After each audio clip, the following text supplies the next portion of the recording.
Between 1096 and 1500, roughly 50,000 young men crammed into freezing, unheated rooms across Europe, surviving on tripe, weak ale, and 3 hours of sleep, all for a piece of paper that took 7 years to earn. The violence was constant. The drinking was legendary. And in one weekend in 1355, nearly 100 people died over a single complaint about wine quality. Here's what life was really like at a medieval university. Before the story, if these help you sleep, like or subscribe would be cool.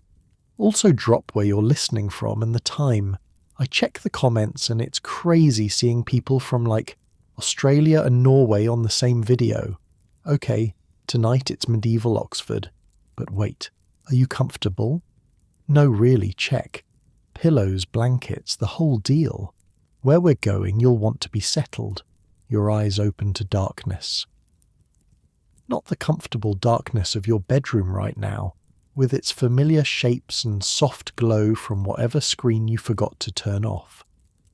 This is medieval darkness, the kind where you can't see your own hand in front of your face. The kind where anything could be lurking 3 feet away and you'd never know. The year is 1350. You're 14 years old. Your name is William. And you've just arrived in Oxford after walking for 9 days straight from your village in Somerset. Your feet are bleeding. Your stomach hasn't had anything in it except some stale bread for the past 2 days. And the smell hitting your nostrils right now is something you will never, ever forget. It's a mix of things, really. Human waste, because people just dump their chamber pots out the windows here. Rotting food from the market stalls that closed hours ago. Something sweet and sickly underneath it all that you don't want to think about too hard. Because you know what that smell is. Bodies. The plague swept through Oxford just 2 years ago. Killed somewhere between 1/3 and half of everyone in the city. They're still finding corpses in abandoned buildings, still burning possessions that nobody wants to claim. The death is everywhere, soaked into the stones, drifting in the air, and you've come here on purpose, to get an education. Your father sold 2 cows to make this happen. 2 cows that your family desperately needed. Your mother cried for 3 days straight when you left, convinced she'd never see you again. Your younger brother begged to come with you, and you had to tell him no, because there was only enough money for one. You're standing in the middle of a narrow street, completely lost. The buildings lean toward each other overhead, blocking out what little moonlight there is. You can hear rats scuttling somewhere nearby. Lots of rats. The plague didn't kill them. If anything, there are more now than ever. You don't know where you're supposed to go. You don't know anyone here. You have a letter from your parish priest tucked inside your shirt, damp with sweat, that's supposed to prove you can read Latin well enough to study here. That's it. That's all you have, plus 17 pennies sewn into the hem of your cloak, your entire family's savings. A door opens somewhere down the street. Yellow candlelight spills out, and you see a figure emerge. A young man, maybe 17 or 18, wearing a long dark robe. His head is weird. There's a circular patch shaved right on top of his skull, surrounded by a ring of hair. You'll learn later that this is called a tonsure. Every student at Oxford has to get one. It marks you as a member of the clergy, which technically all scholars are, even if you're never going to become a priest. The tonsure means you're under church law, not civil law. It means if you get in trouble, the town authorities can't touch you. It also means you look absolutely ridiculous, like someone placed a bowl on your head and shaved around it. The young man spots you standing there in the dark, clearly lost, clearly terrified. "Fresh meat," he says in Latin. Not English, Latin, because that's the only language you're allowed to speak here. "Looking for the halls?" You nod. You try to respond in Latin, but your tongue feels thick and clumsy. The Latin you learned from Father Oswin back home suddenly seems completely inadequate. "This way," the young man says, switching to English with a small smirk. "I'm Geoffrey, 2nd year. You'll owe me for this later."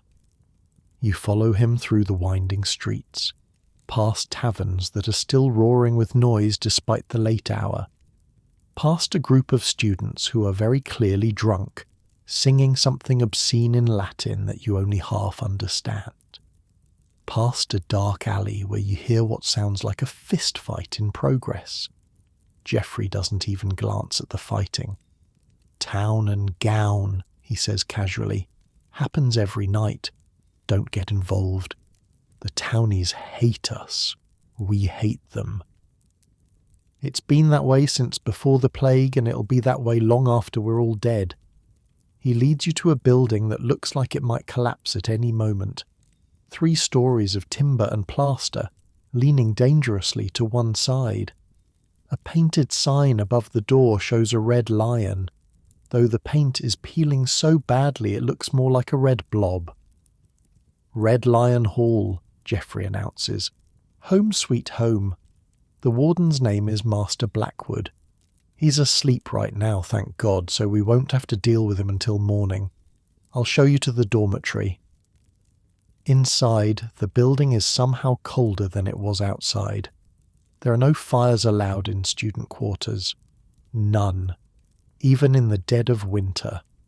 The theory is that fire is too dangerous with so many young idiots living packed together, and besides, suffering builds character.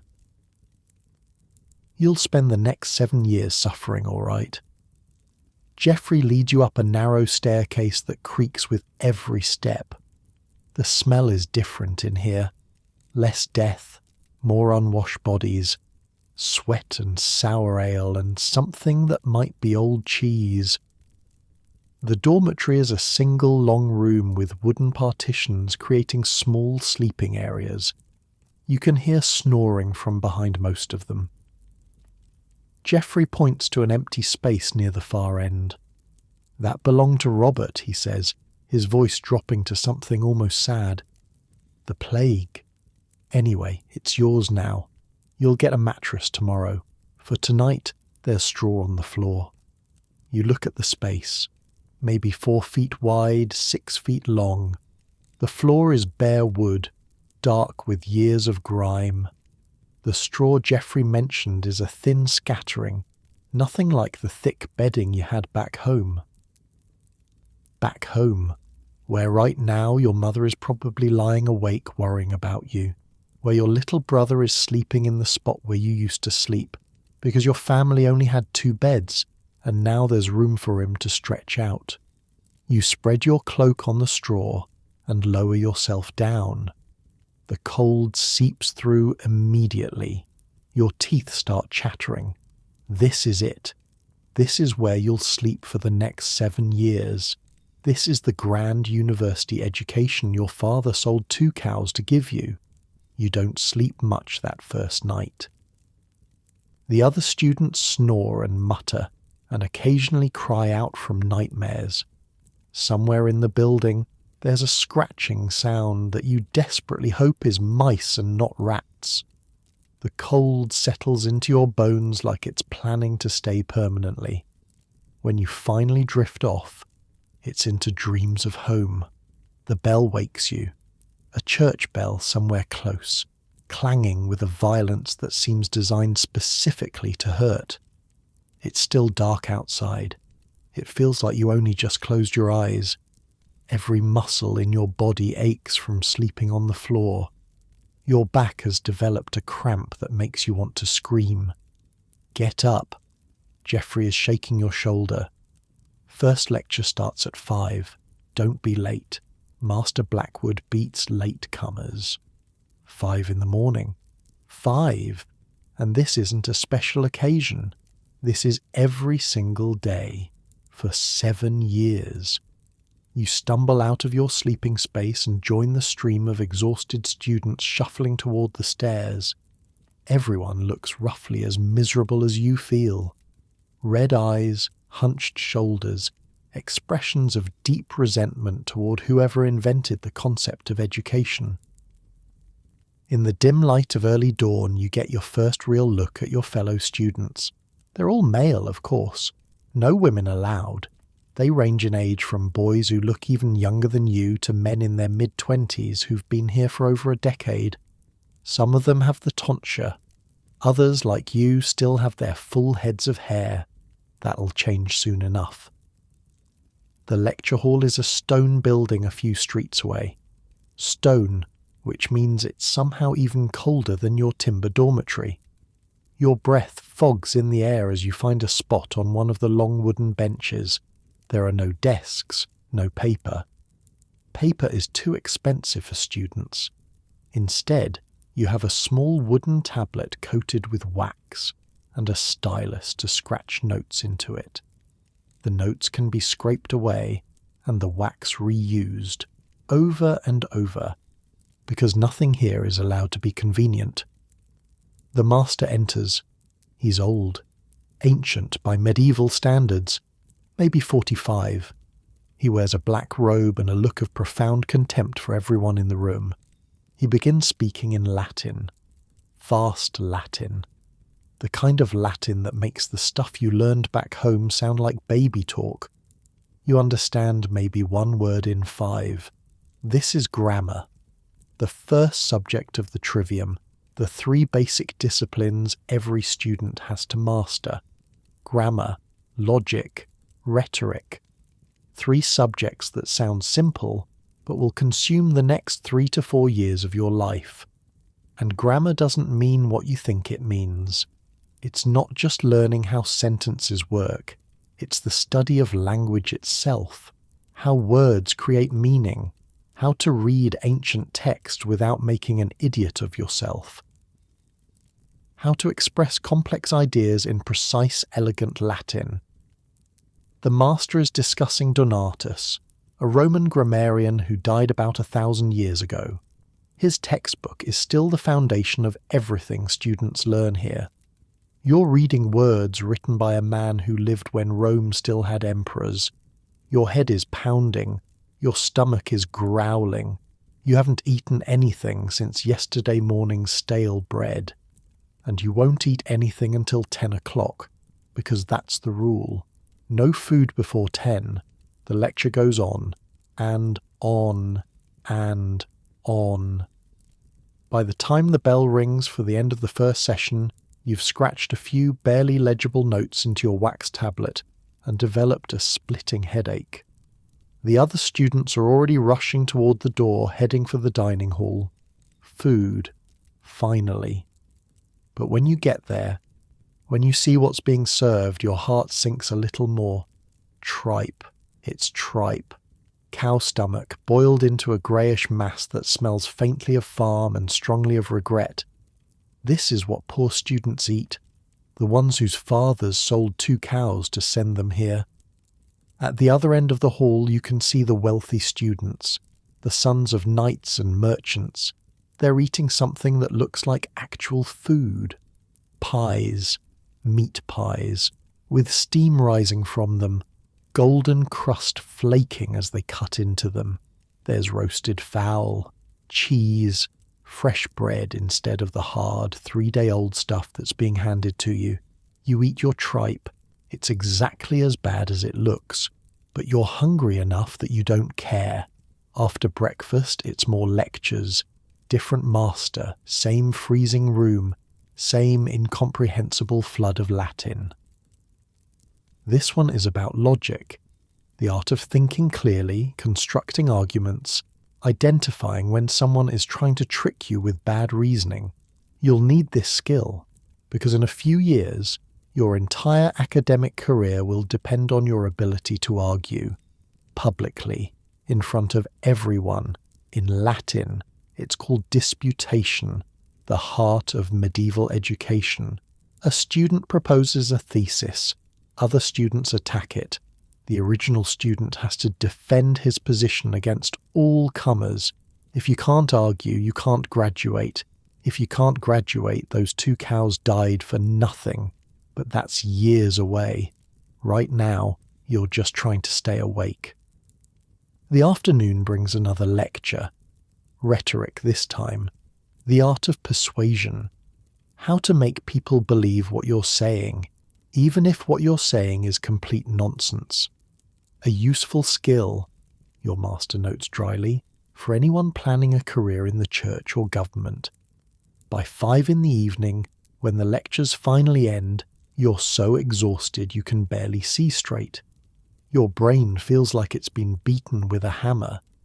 Your stomach is growling again because tripe, it turns out, is not particularly filling, but the day isn't over. Not yet. "Come on," Geoffrey says, grabbing your arm. "Dinner, then the barber. Master Blackwood wants all new students tonsured before tomorrow." The barber's shop is a cramped room that smells of blood and old soap. Yes, blood. Because barbers don't just cut hair here. They pull teeth. They lance boils. They do anything involving sharp objects and human flesh. The barber looks at your head with professional interest. "Nice thick hair," he says. "Shame to waste it." He picks up his razor. You close your eyes. The scraping sound is oddly loud. Cold air hits the top of your head as the hair comes away. It feels wrong, exposed, like a violation. When he's done, you look at yourself in a piece of polished metal that serves as a mirror. The bald circle on top of your head looks ridiculous. You look like a monk. You look like someone who's given up on normal life, which in a way you have. Geoffrey claps you on the shoulder as you leave the barber's shop. "Welcome to Oxford," he says. "You're one of us now." Tonight, lying on your straw in your freezing little partition, with your newly bald head cold against the rough wool of your cloak, you think about your family, about your mother, about those 2 cows. You think about the 7 years stretching ahead of you. The thousands of hours of lectures in freezing rooms, the tripe, the disputations you'll have to survive, the constant grinding pressure to learn more, argue better, prove yourself worthy. You think about how far from home you are, how alone. And then, because you're 14 and exhausted and your whole world has just been turned upside down, you let yourself cry a little, quietly, so the other students won't hear. Just a few tears sliding down your cheeks onto the straw.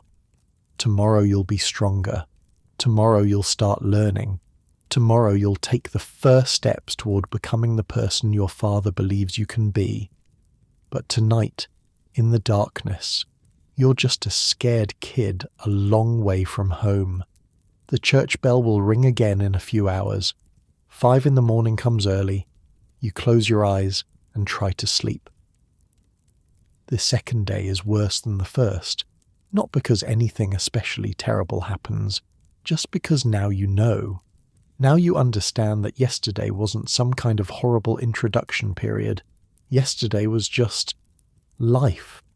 And today is more of the same. Your back screams when you try to sit up. Sleeping on thin straw over bare wood has done something awful to muscles you didn't even know you had. The cold has settled into your joints like an unwelcome guest who's decided to stay forever. And you're hungry. God, you're hungry. That tripe from yesterday went through you faster than you'd like to admit, and breakfast is still 4 hours away. Geoffrey finds you limping toward the wash basin. There's 1 basin for the entire dormitory. 40 students, 1 basin. The water in it has a thin skin of ice on top. "You look like death," Geoffrey says cheerfully. "First week's the worst. You'll get used to it. Or you won't, and you'll go home. About a quarter of new students leave before Christmas." A quarter. That's a lot. You think about your father's cows, about your mother's tears, about your little brother sleeping in your old spot. You're not going home. The washwater is so cold it makes your teeth hurt. You splash some on your face anyway because the alternative is showing up to lecture smelling like the straw you slept on. The masters don't appreciate that. Here's something nobody tells you about medieval universities. Everything is Latin. Everything. Not just the lectures, the conversations, the prayers, the jokes, if you can call them that. Even when you're just asking where the privy is, you're supposed to do it in Latin. And your Latin, the Latin you were so proud of back home, the Latin that made Father Oswin call you his best student, is garbage. It's not that you can't read it. You can. Slowly. Painfully. But speaking it, thinking in it, that's different. The other students rattle off sentences like they were born doing it. You open your mouth and what comes out sounds like a sick cow trying to recite poetry. Ubi est, the thing where you trail off, gesturing vaguely at your stomach. Geoffrey stares at you for a second, then bursts out laughing. Latrina, he says.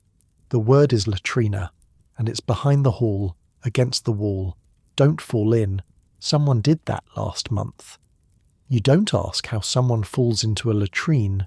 You don't want to know. The first lecture of the day is more grammar, the same master as yesterday, the ancient one with the contempt. He's discussing participles now. Past participles, future participles, some kind of participles you've never even heard of. You scratch notes into your wax tablet. Most of them are wrong. You know they're wrong because the student next to you keeps glancing over and wincing. His name is Edmund. He's from somewhere up north. York, maybe. Or Newcastle. Somewhere with an accent so thick you can barely understand him even when he's speaking English, which he's not supposed to be doing. That's not what he said, Edmund whispers during a pause in the lecture. He said passive, not active. You look at your notes. Active, passive. The words swim in front of your eyes. I don't understand the difference, you admit. Edmund sighs. It's not a mean sigh. More like he's already exhausted and the day's barely started. I'll explain later, after dinner, if we don't freeze to death first. The cold is a constant thing. You're never not cold. Even when you're walking between buildings, moving fast to try to generate some heat, the wind cuts through your thin robe like it's not even there. Your toes have gone numb so many times you've stopped counting. The wealthy students, you notice, have thicker robes, lined with something, fur maybe. They also have actual shoes instead of the worn leather wraps you're using. Their breath still fogs in the lecture halls just like yours, but they look less miserable about it. One of them catches you staring. His name, you'll learn later, is Richard. His father is a knight. Not a particularly important knight, but still, a knight. That makes Richard practically royalty compared to you, a yeoman's son who's here because his father sold livestock. Richard smiles. It's not a nice smile. Country boy, he says in Latin. His Latin is perfect. Of course it is. He probably had private tutors. First time seeing real clothes? You don't know how to respond. Your Latin isn't good enough for a witty comeback, and even if it was, picking a fight with a knight's son in your first week seems like a bad idea. So you just look away. Pretend you didn't hear. Richard laughs and turns back to his friends. They're all laughing. At you. This, you realise, is how it's going to be. There are levels here. Hierarchies. The rich students at the top living their comfortable lives with their meat pies and fur-lined robes. The poor students at the bottom, eating tripe and sleeping on straw, and you're at the bottom. Edmund is at the bottom too. That's probably why he offered to help you. After dinner, which is more tripe because apparently that's all poor students ever eat, Edmund takes you to a corner of the common room and tries to explain Latin grammar in a way that makes sense. He's good at it. Better than the master, honestly. Maybe because he remembers what it was like to not understand. Or maybe because he's not 1,000 years old and filled with contempt for everyone younger than him. Active means you're doing the thing, Edmund says. Passive means the thing is being done to you. Like, he thinks for a second. The dog bites the man. Active. The man is bitten by the dog. Passive. Same event, different perspective. Something clicks in your head. A small something. But still, progress. Why does it matter, you ask? Because Latin cares about these things. English, you can be sloppy. Latin, every word has to be exactly right or the whole sentence falls apart. The masters notice. Trust me. You practice until the light fades. There are no candles for students. Candles cost money, and more importantly, candles start fires. So when the sun goes down, you're done. Whatever you haven't learned yet, you'll have to figure out tomorrow. Edmund walks with you back to the dormitory. He's quiet for a while, then says something that catches you off guard. My father's a tanner. You wait. That's clearly not the whole story. Do you know what tanners do? They soak animal skins in piss. Literally. Buckets of piss. The smell gets into everything. Your clothes, your hair, your skin. People cross the street when they see you coming. He kicks at a stone in the road.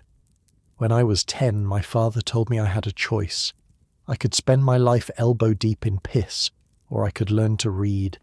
He paid a monk to teach me Latin. Every spare penny the family had for 5 years, and here I am. Here you are, you echo, freezing my arse off and eating cow stomach, but not smelling like piss, so that's something. You both laugh. It's a tired laugh, but real. My father sold 2 cows, you offer. It feels only fair to share. 2 cows is a lot. It's everything. If I fail, my family is ruined. Edmund nods slowly. He gets it. He's carrying the same weight you are. Different details, same burden. That night, lying on your straw with the cold seeping through every layer, you decide to write a letter home. You don't have paper. Paper is expensive. But Geoffrey showed you where to get parchment scraps, the offcuts from the real stuff that monks use for manuscripts. They're irregular shapes, sometimes with holes, but they work. You write by moonlight, straining your eyes in the dim glow coming through the cracks in the shutters. To my most honoured father, you begin. Because that's how these letters are supposed to start. Formal, respectful. Even though what you really want to write is, please, help. I'm cold and scared and everyone here is smarter than me, and I think I might have made a terrible mistake. You tell him you arrived safely. You tell him the lectures are challenging but rewarding. You tell him you've made friends. You tell him the masters are impressed with your Latin. Lies. All of it. But what else can you say? He sold 2 cows for this. Then you get to the part that matters. The city is expensive, you write, and makes many demands. I must rent my lodgings, buy necessaries, and provide for many other things which I cannot now specify. That last bit is clever, you think. Things which I cannot now specify covers a lot of ground. It could mean books. It could mean warmer clothes. It could mean bribes to the masters to overlook your terrible Latin. It could also mean ale and gambling, but your father doesn't need to know that's an option. Wherefore I respectfully beg your paternity, that by the promptings of divine pity you may assist me, so that I may be able to complete what I have well begun. Divine pity, nice touch. You're essentially asking your father to help because God would want him to. You sign the letter, roll it up, and try to figure out how to get it home. There's no postal service. You'll have to find someone travelling towards Somerset and pay them to carry it. That costs money too. Everything costs money. Money you don't have. The third day brings your first real encounter with the townspeople. You're walking to an afternoon lecture, cutting through the market square because it's faster when a cart nearly runs you down. The driver, a red-faced man with the arms like tree trunks, screams something at you in English. It's not flattering. "Bloody scholars," he spits. "Think you own the whole damn city. Go back where you came from." You step out of the way, heart pounding. The cart rattles past. Other townspeople are watching. Some of them are smiling. Not nice smiles. Geoffrey explained this to you on the first night. Town and gown. The locals hate the students, and the students hate them right back. It's been going on for generations. There have been fights, riots even. People have died. Just 5 years ago, 2 students were lynched, actually killed by the townspeople. That's why some scholars left Oxford entirely and went to start a new university at Cambridge, which honestly sounds like going from one freezing hellhole to another, but at least nobody was trying to murder them there. The hatred runs deep. Students have privileges that locals don't. If a student commits a crime, they're tried in church courts, not civil ones. Church courts are gentler. No executions, no mutilations. The worst they'll do is excommunicate you or throw you in church prison, which is apparently nicer than regular prison. The townspeople think that's unfair, and honestly, they might have a point. But you're not about to say that out loud. You hurry to your lecture, keeping your head down. That night, Geoffrey takes you and Edmund to a tavern. "You need to relax," he says. "Both of you. You look like you haven't slept in a week." The tavern is called the Swindle Stock. It's on the corner of 2 main streets, right in the centre of town. The sign outside shows a pig and a scale, which apparently is supposed to mean something, but nobody can remember what. Inside it's warm. Actually warm. There's a fire burning in the hearth, and the heat hits your face like a blessing from God himself. You hadn't realised how cold you were until suddenly you're not. The place is packed. Students mostly, though you spot a few townsmen in the corner. The air is thick with smoke and noise and the smell of roasting meat that you can't afford. Serving girls weave between the tables, carrying pitchers and dodging hands that grab at them. You find a spot on a bench near the fire. The wood is sticky with years of spilled ale, and someone has carved something obscene into the surface. But you don't care. You're warm. That's all that matters. The ale is weak, thin and sour, not like the proper stuff your mother used to make. But it's cheap, just a penny for a pitcher, and after a few cups you stop noticing the taste. Your empty stomach probably doesn't help. The ale goes straight to your head, making everything slightly fuzzy around the edges. "This is where it all happens," Geoffrey says, gesturing around the room with his cup. "Business deals, fights, romances that end in disaster. Everything important in Oxford happens in a tavern," Edmund snorts. "Everything important to you, maybe. Some of us actually study. Studying is overrated. I know a fellow who studied 16 hours a day. Know where he is now? Where? Dead. Fell asleep in a lecture and never woke up. The master didn't notice for 2 hours. You're pretty sure that story isn't true, but you laugh anyway. Geoffrey tells more stories. About students who went mad from studying too much. About masters who had secret families hidden in cottages outside town. About a scholar who supposedly summoned a demon in his room and had to be exorcised by a bishop. "True story," Geoffrey insists. "My second cousin knew the guy." Edmund rolls his eyes. "Your second cousin knows everybody who's ever done anything." "That's because my second cousin gets around." You laugh. Actually laugh. For the first time since you left home. Maybe this won't be so bad. Maybe you can do this.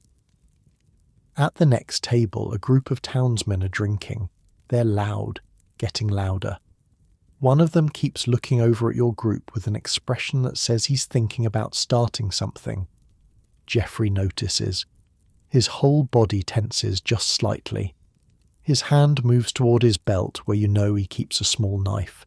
Every student carries a knife, for eating, officially. For other things, if necessary. "Time to go," Geoffrey says quietly. "Finish your drinks." You drain your cup and follow him out into the cold. The townsman's eyes follow you the whole way. Outside, the night air is sharp enough to hurt. Your brief warmth from the fire is already fading. "That was close," Edmund mutters. "That was nothing," Geoffrey says. "Wait until you see an actual fight. Then you'll know what close looks like." You walk back to the hall in silence. The streets are mostly empty now. A few other students hurrying home before curfew. A drunk singing somewhere in the distance. The eternal sound of rats. The moon is out, casting long shadows between the buildings. Your breath fogs in the air. The warmth from the tavern is already a memory, and the cold is reclaiming you inch by inch. You pass a church, St. Mary's, the University Church. Its tower looms against the night sky, a black shape blocking out the stars. Somewhere inside, there are candles burning, warmth, light. But it's locked up until morning prayers. Edmund stumbles on a loose cobblestone and catches himself against a wall. "Shouldn't have had that last cup," he mutters. "Probably not. Worth it, though. First time I've felt warm in a week." You think about that, about how the most basic human comfort, just being warm, has become a rare treat. Back home, there was always a fire, always something cooking over it. You never thought about warmth because it was just there. Now you think about it constantly, dream about it. The fire in the tavern was the first time you've been properly warm since you arrived in Oxford. Somewhere in this city, in one of the nicer halls, Richard the Knight's son is probably sleeping in an actual bed with actual blankets. Fur-lined blankets, knowing his type. His belly is full of meat pie and good wine. His future is secure because his father has connections, has money, has everything that matters in this world. You're sleeping on straw. Your belly is full of weak ale and a growing sense of dread. Your future depends entirely on whether you can learn to speak Latin without sounding like a dying cow, whether you can survive 7 years of this, whether your mind and body can endure what's coming. But you're still here. You didn't run home. You didn't give up.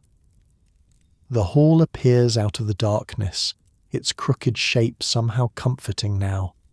Home, or the closest thing you have to one. Edmund peels off toward his own sleeping space with a mumbled good night. Geoffrey is already snoring in his partition. The dormitory is full of the sounds of sleeping students, breathing, rustling, the occasional murmur from someone lost in dreams. You lie down on your straw. It doesn't feel quite as hard as it did the first night, or maybe you're just getting used to it. Your newly shaved tonsure prickles against your cloak. Tomorrow there will be more lectures, more Latin you don't understand, more cold, more hunger, more Richard and his smirking friends looking down at you from their comfortable heights. But also more Edmund, more Geoffrey, more weak ale in warm taverns, more of whatever strange fellowship grows between people who are suffering the same things. 1 week down, roughly 364 to go. You pull your cloak tighter, curl up against the cold, and let your eyes close. Your last thought before sleep takes you is of your mother's face. You hope she got some rest tonight. You hope she's not lying awake worrying about you. You're fine. You think at her across the miles. I'm fine. This is fine. You're not entirely sure you believe it, but you're not giving up. Not yet. 3 months in, and you can finally ask where the toilet is without making people laugh. Small victories. You take them where you can. Your Latin is still terrible by Oxford standards, but it's getting better. You can follow most of the lectures now, understand maybe 7 words out of 10 instead of 1 in 5. Edmund still helps you in the evenings, scratching explanations into his wax tablet, and slowly, painfully, the language is starting to make sense. The cold hasn't gotten any easier. If anything, it's gotten worse. November in Oxford is a special kind of misery. The wind comes howling down from the north, cutting through the streets like a knife. Your fingers are cracked and bleeding from the dry air. Your nose runs constantly. Everyone is coughing, but you're still here. That counts for something. Today is different, though. Today, you're going to see your first disputation. Geoffrey has been talking about it all week. A master of theology is going to defend a controversial position about free will. Other masters will attack him.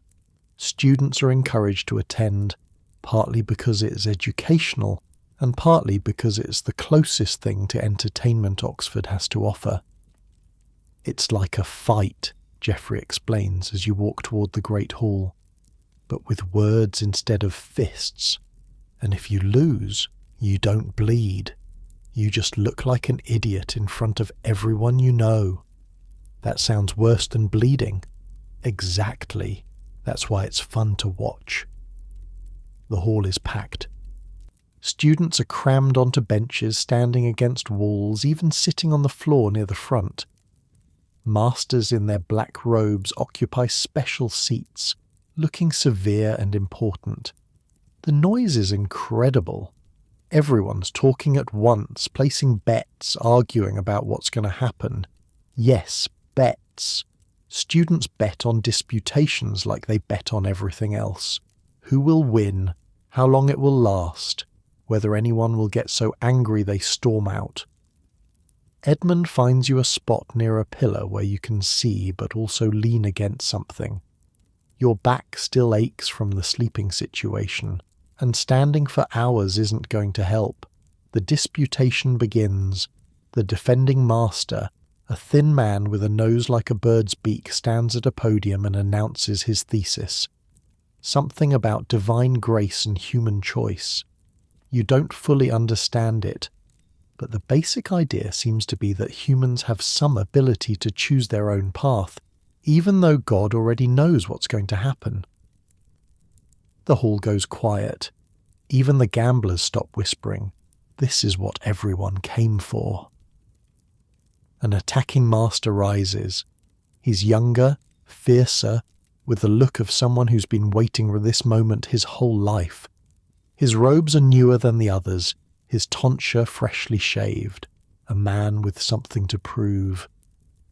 If God knows all, he says in crisp Latin, then how can human choice be genuine? Surely our choices are merely the unfolding of what was always destined to occur. The defending master smiles. He's been doing this for decades. He's heard this argument before, probably made it himself when he was young and hungry. To foreknow is not to cause, he replies. I may know that the sun will rise tomorrow. That does not mean I caused it to rise. The hall murmurs, a good point. Someone near you whispers, got him, in English, forgetting the Latin rule. The attacking master doesn't flinch. But God does not merely know, he counters, his voice rising. God created. God designed. If he designed the world knowing every choice that would be made within it, then he is the author of those choices, not us. Back and forth. Point and counterpoint. Each master building elaborate logical structures, then trying to knock down the other's construction. It's chess with words. And the stakes, at least according to the participants, are nothing less than the nature of reality itself. A third master joins in. then a fourth, each one taking a side, adding layers of argument, citing authorities you've never heard of. Augustine, Boethius, someone called the philosopher, who you'll later learn is Aristotle. The defending master is sweating now, not from the heat, there is no heat, but from the pressure, from the weight of 5 brilliant minds trying to tear his position apart while hundreds of students watch and judge. This is what failure looks like here. Not a quiet mark on a piece of paper, a public humiliation. Everyone you know watching as you stumble, stutter, fail to find the words. You don't understand half of what they're saying. The theological vocabulary is beyond you, but you understand the rhythm of it, the way they pause before delivering a crucial point, the way the audience holds its breath when a good argument lands, the way the defending master's hand shakes slightly when he's pushed into a corner. This is what you're here for. This is what 7 years of suffering is supposed to produce. The ability to stand up in front of everyone and defend your ideas against the smartest people in the room. The thought is terrifying. "That'll be you someday," Edmund whispers. "Don't remind me." "You'll be fine. Look at that guy." He nods toward the attacking master. He's basically just saying the same thing 3 different ways. Once you learn the tricks, it's not that hard. You're not sure you believe him, but it's nice of him to say. The disputation ends 2 hours later with no clear winner.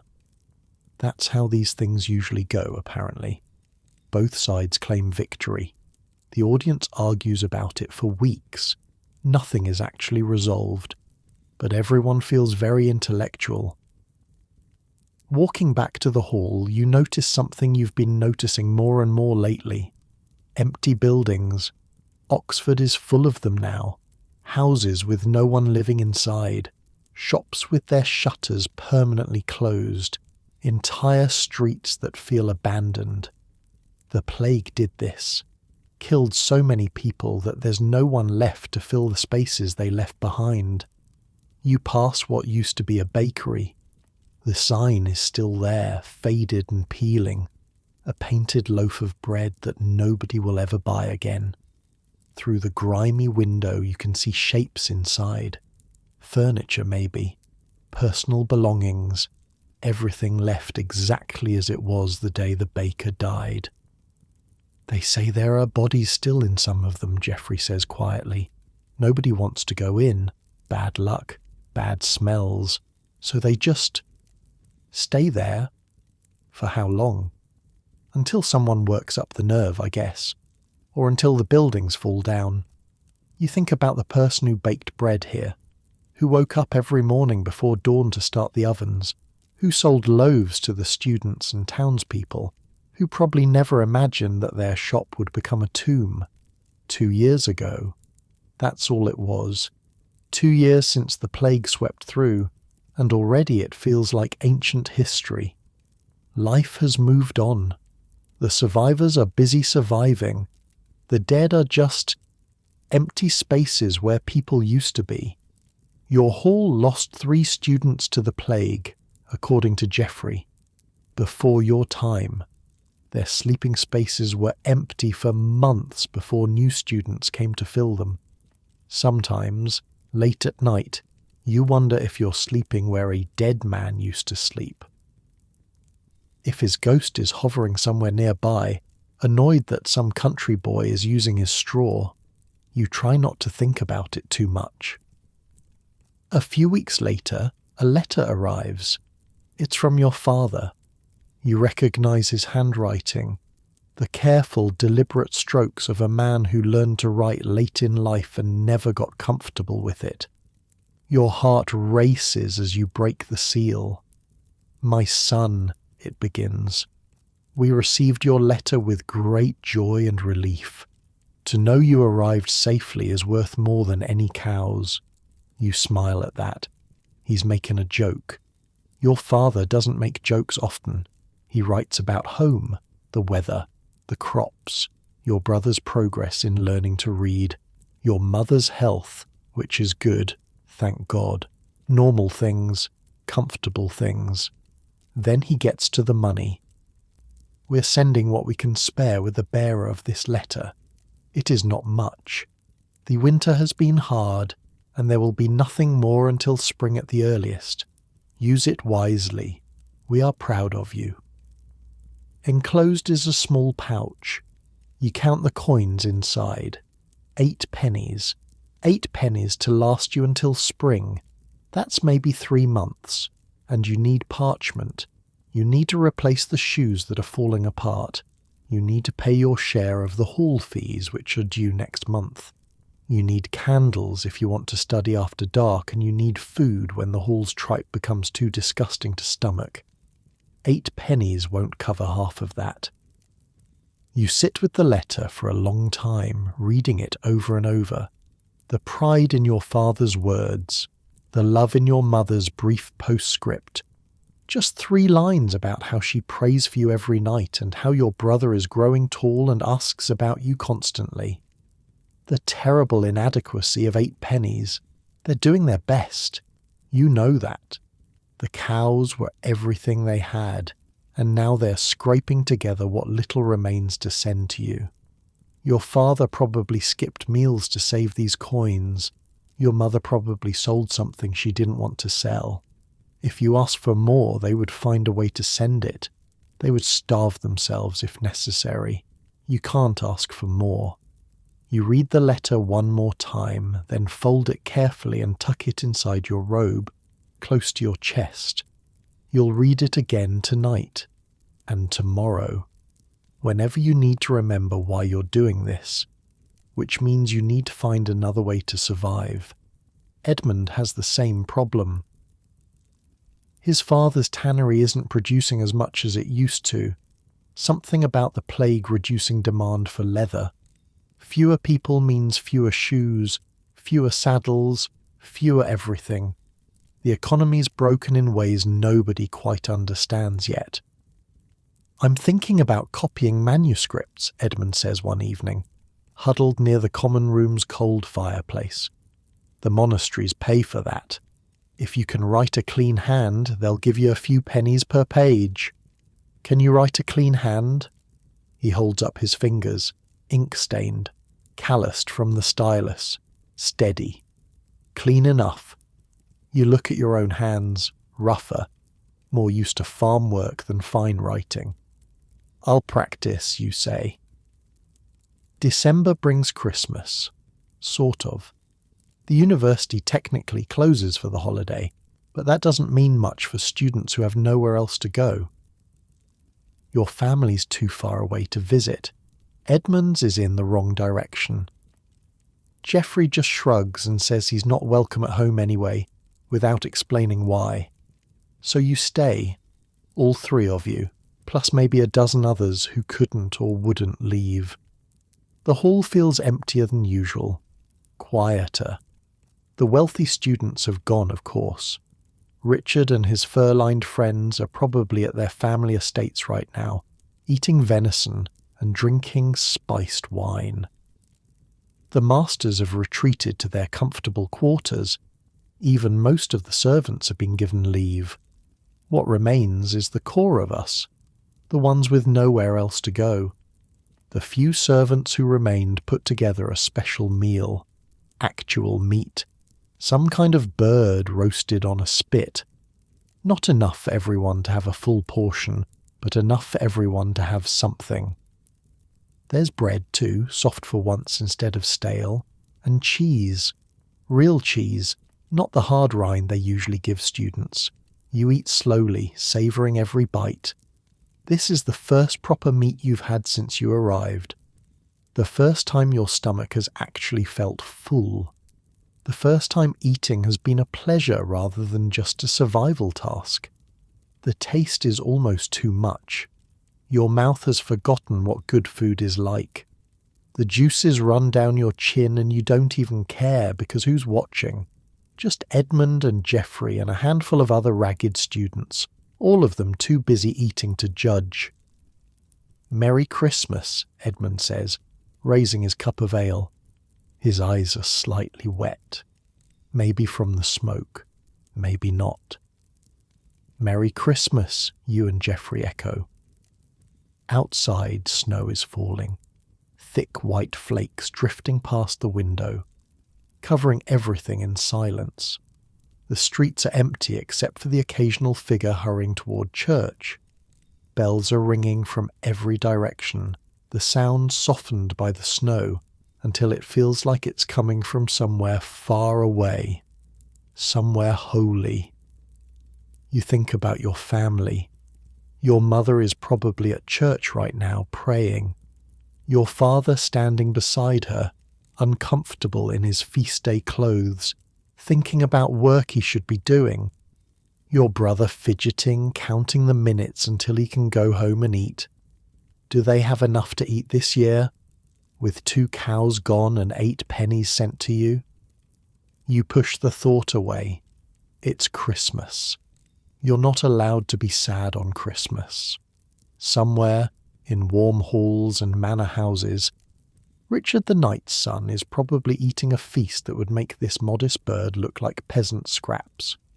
Peacocks with their feathers put back on, boar's head with an apple in its mouth, pies with crusts shaped like castles, enough food to feed your entire hall for a week.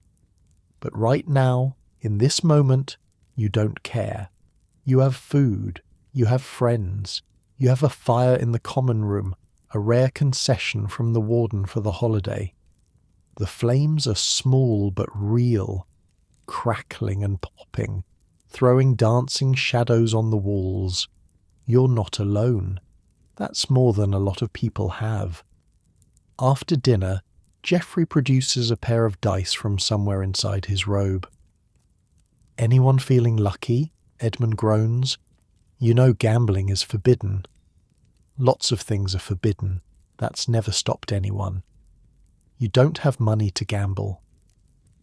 "Not really. But you pull out one of your precious pennies anyway because it's Christmas and you're slightly drunk and for once you want to feel like a normal person instead of a struggling survivor. You lose the penny in 3 rounds. Geoffrey wins it, along with 4 others from students who should have known better. "Sorry," he says, not looking sorry at all. "Better luck next time." "There won't be a next time. That was my shoe repair fund." "Then you'd better hope your shoes hold together until spring." "They won't. You know they won't." "But that's a problem for tomorrow. Tonight, there's warmth and food and the company of people who understand what you're going through. Tonight the bells are ringing across Oxford, calling out peace on earth, goodwill toward men. Tonight even the townspeople aren't fighting with the students. You close your eyes and let the warmth of the fire soak into your bones. Tomorrow you'll go back to worrying about money, about Latin, about disputations you'll have to survive, and masters who might fail you, and a future that feels increasingly uncertain. But tonight, you're just a boy far from home, spending Christmas with his friends, and that's enough. The snow keeps falling outside, covering Oxford in white, hiding the empty buildings and the forgotten dead under a blanket of soft silence. You watch it through the window for a while before you finally go to bed. Your straw feels almost comfortable tonight. Or maybe you're just too tired and full to notice the discomfort. Either way, you sleep better than you have in months. The new year brings the wealthy students back. They arrive in waves throughout January, carried by horses and servants and an air of casual superiority that makes you want to punch something. Richard shows up with a new fur-lined cloak and stories about the feast his family threw for Christmas. Apparently there was a swan, an actual swan, roasted and served with its feathers put back on. You ate a piece of anonymous bird and considered yourself lucky. Edmund handles it better than you do. "Let them have their swans," he says. "We'll have the last laugh when they can't argue their way out of a wet sack." Can they not argue? Richard? God, no. I've seen him in practice disputations. He panics the moment someone pushes back. All that money and he can't string two thoughts together under pressure. That makes you feel slightly better.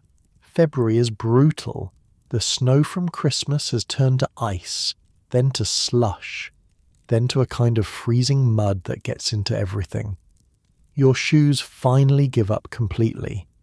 The sole separates from the upper, and suddenly you're walking on the actual ground, feeling every frozen cobblestone through what's left of the leather. You can't afford new shoes. You can't even afford to repair these ones, not after the penny you lost gambling at Christmas. So you do what poor students have always done. You stuff straw into the gap and hope for the best. It doesn't work very well. Your feet are constantly wet, constantly cold. By the end of the month, your toes have a greyish tinge that probably isn't healthy, but you're still here, still attending lectures, still scratching notes into your wax tablet with fingers that barely bend anymore. Edmund's manuscript copying is going well, at least. He's bringing in a few pennies a week from a monastery across town. They're copying a Bible, apparently. Huge project. They need all the hands they can get.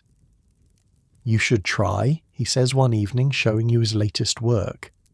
The letters are neat and even, marching across the parchment in perfect rows. Your hand is getting better. It is getting better. You've been practicing every spare moment, borrowing Edmund's materials, training your fingers to make the shapes without thinking. Your Latin is improving too.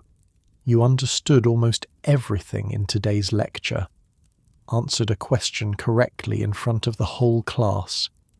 The master even nodded at you, which is practically a standing ovation by his standards. Small victories, still taking them where you can. The trouble starts on a Thursday. You're walking back from an afternoon lecture cutting through the market because old habits die hard, when you see a crowd forming near the fish stalls. Students and townspeople mixing in a way that never means anything good. At the centre is Geoffrey. He's facing off against a butcher, a massive man with forearms like hams and a face the colour of raw meat. Something about a chicken. Geoffrey bought a chicken, apparently, and the butcher is claiming he didn't pay enough. I paid what you asked, Geoffrey is saying in English. He switched languages because the butcher obviously doesn't know Latin. 2 pennies, that's what you said. I said 3. 2 for the bird, 1 for the cutting. You never said anything about cutting. It's always been 1 for the cutting. Everyone knows that. The crowd is getting bigger. Other butchers are drifting over, leaving their stalls unattended. Students are appearing from side streets, drawn by some invisible signal that one of their own is in trouble. You push through to stand beside Geoffrey. Edmund appears on his other side a moment later. You're not sure what you can actually do if this turns violent, but you're not going to let your friend face it alone. Pay the penny, the butcher growls, or give back the chicken. I already ate the chicken. Oh, that's not great. The butcher's face goes from red to purple. Then you owe me a penny and a chicken. I owe you nothing. You're trying to cheat me. Someone in the crowd of townspeople yells something. You can't quite make it out, but it sounds like bloody scholars followed by something about mothers that definitely isn't appropriate for a public market. A student yells back, "Something worse. This is going to get ugly." Geoffrey, you grab his arm. Just pay the penny. It's not worth it. It's not about the penny, he hisses. If we let them cheat us once, they'll do it again. And again. Until they've taken everything we have. He's not entirely wrong. The townspeople do try to cheat students. Everyone knows it.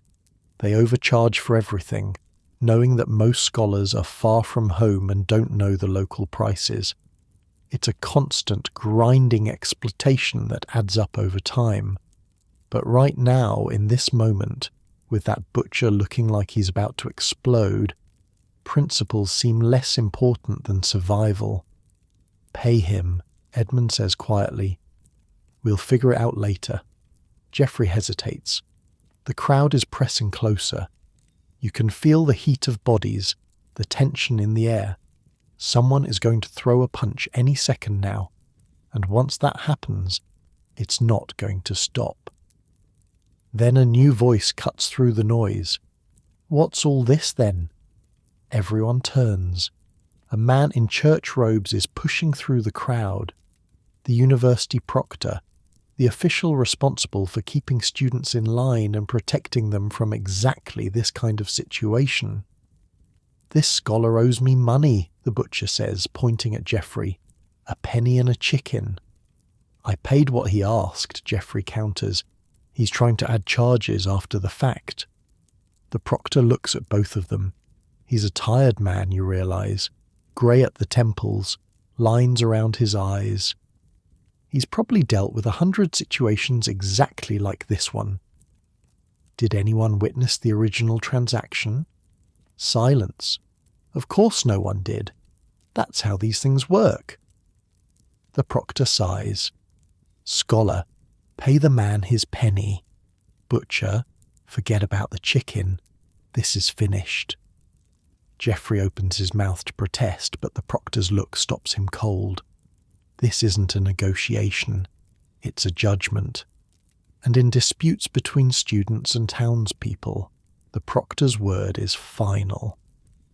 Geoffrey digs into his pouch and produces a penny. He hands it over with visible reluctance. The butcher snatches it and disappears back to his stall, muttering about ungrateful scholars and the good old days. The crowd disperses. The tension bleeds away, leaving behind just the usual bustle of the market, like nothing happened. That was close, Edmund says as you walk away. That was robbery, Geoffrey says. Sanctioned robbery. That chicken was worth 2 pennies at most. Now I'm out 3. You're out 3 and you still have all your teeth. I call that a win. Geoffrey doesn't laugh. His jaw is tight, his hands clenched at his sides. You've never seen him this angry. One day, he says quietly, it's going to be different. One day, they're going to push too far, and we're going to push back. Really push back. And then they'll see what happens when you treat scholars like garbage. You don't say anything. Neither does Edmund. But you remember those words. You'll remember them for years. That night you don't go to the tavern. None of you do. You sit in the common room instead, with no fire because fires are still forbidden, and you talk about home. Geoffrey, it turns out, was disowned. That's why he never goes back for holidays. His father wanted him to become a merchant like him. Geoffrey wanted to study. There was a fight. Words were said that couldn't be taken back. And now Geoffrey is here, alone, running out of money with no family waiting for him when this is over. What will you do, you ask? After you graduate? Church, probably. Find some bishop who needs a secretary. It's not what I wanted, but it's something. He pauses. What did you want? I don't know. My father wanted me to be educated. He never really said what for. I think he just wanted me to have options, to not be stuck like he is. Edmund nods slowly. Same. My father spent his whole life smelling like piss so I wouldn't have to. That's the deal. We suffer through this so we can have something better. The 3 of you sit in silence for a while. Outside the wind is howling. Inside the cold is seeping through every crack in the walls. Somewhere in the dormitory someone is coughing. The deep rattling cough that everyone dreads, because it could be nothing or it could be the start of something terrible. We should make a pact, Geoffrey says suddenly. A what? A pact. The 3 of us. Whatever happens, wherever we end up, we look out for each other. Help each other. If one of us makes it and the others don't, the successful one helps the failures. You think about it. 7 years is a long time. A lot can change. People drift apart. Promises get forgotten. But right now, in this cold room, with these two people who've become closer to you than anyone except your own family, it feels right. I'm in, you say. Me too, Edmund says. Geoffrey grins. It's the first time he's smiled since the market. Then it's settled. The three of us. Brothers in suffering. Brothers in suffering, you and Edmund echo. It's silly, probably. A childish ritual that won't mean anything in a few years. But right now, it feels like the most important thing you've ever done. March comes, and with it, a hint of warmth. Not actual warmth, not yet, but the promise of it. The ice is melting, the mud is drying. Your feet might actually survive. Your Latin is good enough now that you've been selected for a practice disputation. Nothing major, just a small exercise in front of your class. You have to defend the position that grammar is the most important subject in the Trivium. You don't actually believe that. Logic seems way more useful, but that's not the point. The point is to argue convincingly for something, whether you believe it or not. Edmund helps you prepare. For 3 nights straight, you practice. He attacks your position from every angle, points out weaknesses, forces you to think faster, respond better, build stronger arguments. Grammar is the foundation, you say for the 100th time. Without grammar there is no logic. Without logic expressed in language there is no rhetoric. Grammar is the base upon which everything else stands. But a strong base is useless without a strong structure above it, Edmund counters. Logic gives us the framework. Grammar is just the material. Material is meaningless without form, but form cannot exist without material. Therefore material comes first. Therefore grammar comes first. Edmund pauses, thinks, then nods slowly. That's actually not bad. Really? Don't get cocky. There are 20 ways to tear that apart, but it's a start. The day of the disputation arrives. Your stomach is in knots. Your hands are sweating despite the cold. Richard is in the audience, watching with that smirk you've come to hate. You stand at the podium. The master nods. You begin. Grammar is the foundation of all learning. Your voice is shaking at first, but as you speak, as you fall into the rhythm of the argument, something changes. The words start to flow. The ideas connect. You can see the shape of it now. The architecture of a logic that Edmund helped you build. A student challenges you. But surely logic is more fundamental, as it governs the very process of thought.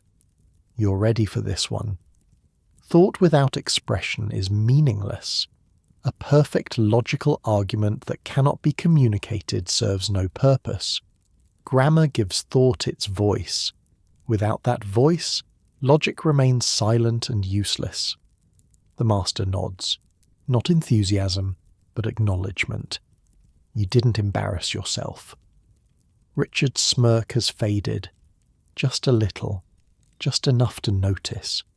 When it's over, when you're walking out of the hall with Edmund and Geoffrey, you feel something you haven't felt in months. Hope. Maybe you can do this. Maybe 7 years of suffering will actually lead somewhere. Maybe your father's cows didn't die in vain. The spring sun is warm on your face. The birds are returning to Oxford, filling the air with song. Somewhere across town a butcher is probably cheating another student. But right now, in this moment, you don't care. You survived another season. You held your own in a disputation. You have friends who would stand with you in a crowd. That's enough. For now, that's enough. Summer hits Oxford like a punishment from God. You thought winter was bad. You were wrong. Winter was just cold. Summer is something else entirely. The smell is the first thing you notice. It's always been bad, sure. Human waste in the streets, rotten food in the gutters, the occasional dead dog nobody bothers to move. But in winter, the cold kept everything sort of muted, frozen solid half the time. Now the heat unlocks every terrible smell the city has been storing up for months. It rises from the streets in waves. It seeps through every crack in the walls. It crawls into your nose and sets up permanent residence. Some days you can taste it. Actually taste the air. And it's not good. The wealthy students have started carrying little bags of dried flowers and herbs, pressing them to their noses whenever they walk outside. Nose bags, Edmund calls them, and you can tell he thinks it's ridiculous. But honestly, you're a little jealous. Anything to make the smell less overwhelming. Your room is an oven. The timber walls that kept the cold out all winter now trap the heat inside. At night, you lie on your straw mat and feel the sweat pooling beneath you, soaking through your thin robe. Sleep comes in short, restless bursts. You wake up sticky and tired, stumble to the morning lecture, and spend the whole time fighting to keep your eyes open. The masters don't seem to notice the heat, or maybe they've just gotten used to it over decades of teaching in these stone halls.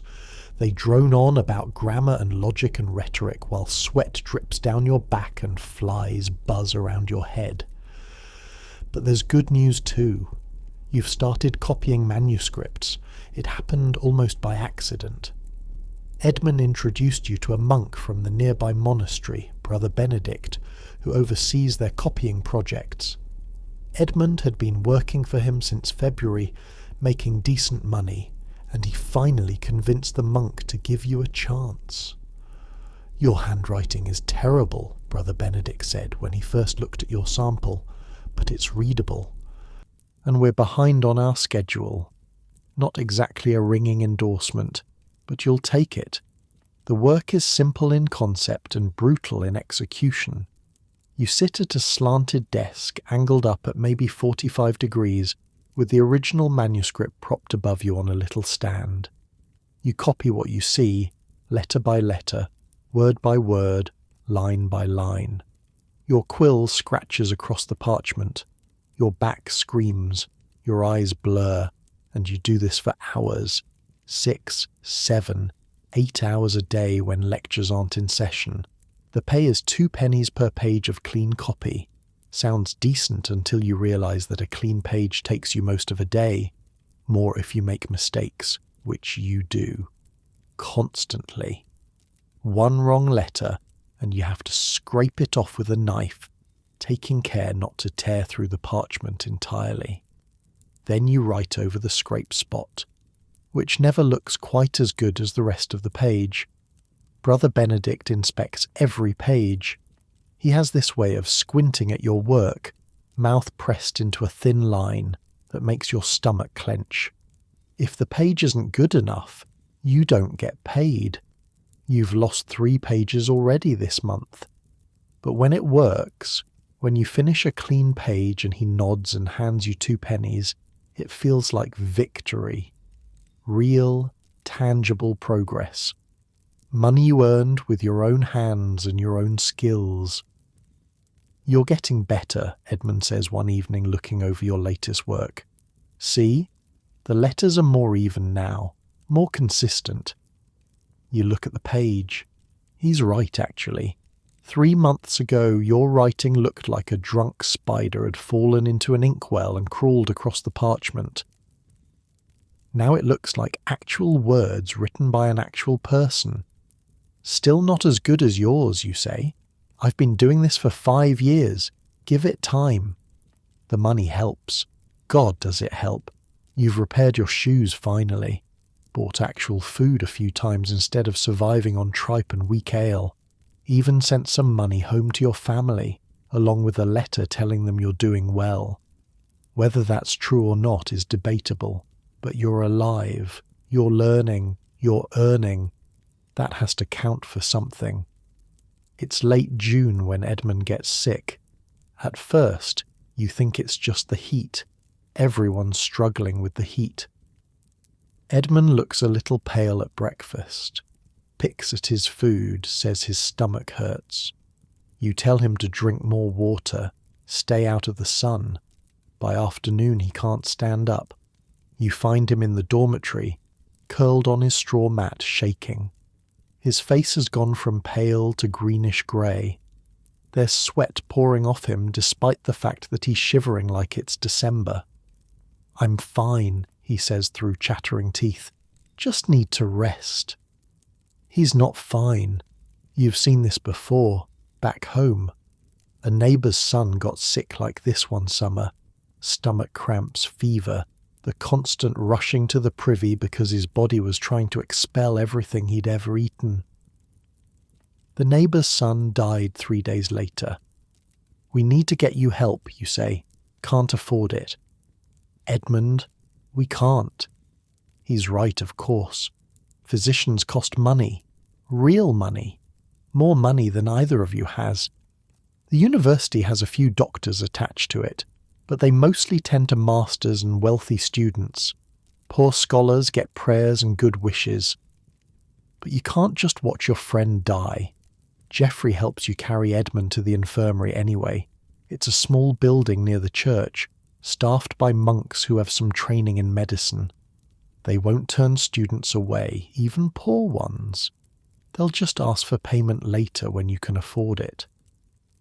The monk who examines Edmund is old, with hands that shake slightly but eyes that miss nothing. He pokes at Edmund's stomach, looks at his tongue, smells his breath. "Dysentery," he announces, "the bloody flux.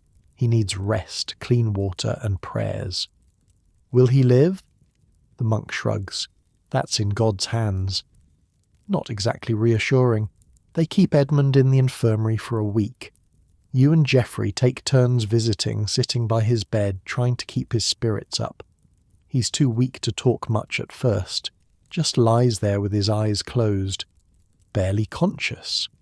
You watch him breathe, count each rise and fall of his chest, wonder if this one will be the last. On the third night, sitting alone in the infirmary while Geoffrey sleeps back at the hall, you find yourself praying. Really praying, not just going through the motions like you do at mandatory chapel. Begging God to spare your friend. You've known Edmund less than a year, but he's the best friend you've ever had. He taught you grammar when the masters had given up on you. He introduced you to Brother Benedict. He believed you could do this even when you didn't believe it yourself. The thought of continuing without him is unbearable. "Don't you dare die," you whisper to his sleeping form. "Don't you dare." He doesn't die. By the 5th day, the fever breaks. By the 7th, he's sitting up, complaining about the food, demanding to know what he's missed in lectures. "You almost died," Geoffrey says. "Take it easy." "I can't afford to miss more classes. I'm already behind." "You're behind in being alive. That seems more important." Edmund scowls, but he stays in the infirmary another few days. When he finally walks out, leaning on you and Geoffrey for support, he looks like a strong wind could knock him over. His robes hang off him like sacks. The bones in his face stand out sharp under his skin. But he's alive. You buy him actual meat that night. A full meal, not scraps.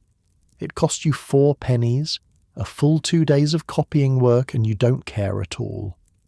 "You didn't have to do that," he says, his eyes getting suspiciously wet. "Shut up and eat." The summer term limps to a close. You've been in Oxford almost a year now. Somehow. Against all odds and reasonable expectations, you've learned enough Latin to hold basic conversations. You can follow most lectures without getting completely lost. You've survived winter, survived the markets, survived illness and poverty, and a near riot over a chicken. You've made friends. Real ones. brothers practically. And you've started to believe just a little bit that you might actually make it through this. The masters announce the end of term in early July. Most students pack up and head home for the summer. Richard and his wealthy friends leave first, naturally, carried off in carts and on horses to their comfortable estates. You watch them go with something that's not quite jealousy anymore, more like detachment. They live in a different world than you, always have, always will. Edmund is still too weak to travel. Geoffrey, as usual, has nowhere to go, and you could go home, see your family, sleep in an actual bed. But the monastery needs copyists. Brother Benedict has offered you steady work through the summer. More money than you've ever had. Enough to build up savings for next year, maybe even enough to buy some of your own books instead of borrowing everything. You write to your father explaining the situation. You promise to come home at Christmas if you can. You send along every penny you can spare. His reply arrives 2 weeks later, in that careful handwriting you'd recognize anywhere. We understand. Do what you must. We are proud of you. That night, you cry. Not from sadness exactly. Something else. Something that feels like relief mixed with grief, mixed with love so strong it hurts. You're not a child anymore.